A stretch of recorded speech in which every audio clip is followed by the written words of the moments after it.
չի կարող եկեղեցին այս աստիճանի ժողովրդական լեզվով ասած մխտարված լինել, էլի, չի կարող Աստծո տունը վերածվել վաճառակետի, չի կարող վեհափառ հայրապետը բիզնեսով զբաղվել, մոմի բիզնեսով զբաղվել, ինչ-որ փայեր հանել, փայեր բաժանել,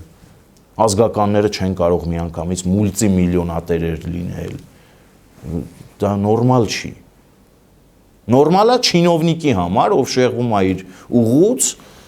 զբաղվում է կոռուպցիայով, մի օր էլ հակակոռուպցիոն ականջից թղթով բռնում, տանում շպրտում այն ծակը, որտեղ որ ինքը պետք է հայտնվի, բայց նորմալ չի, երբ որ դրա մեջ թաթախվում է հոգևորականը, դեռ մի բան էլ հոգևոր հայրը, դա աննորմալ է,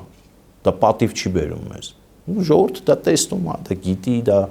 տարիներով եկած այդ խոսակցությունը, այլ հարց, որ համարձակություն ունեցավ մի հոգի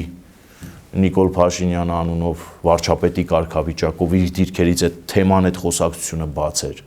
Դրա մասին տարիներ շարունակ, օրինակ Խաթուն Կտրիչովնա անուն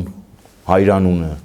հայտնի է մեզ եղել տարիներ առաջ, թե հայտնի չի եղել առնվազն մամուլից Կտրիչ Ներսիսյան, մերձ Կտրիչ Ներսիսյանական հիմա մամուլից, ովքեր որ Կտրիչ Ներսիսյանին են պաշտպանում, իրենք չէին տարիներ առաջ Խաթուն Կտրիչովնա անուն հայրանունը շրջանառության մեջ դրել։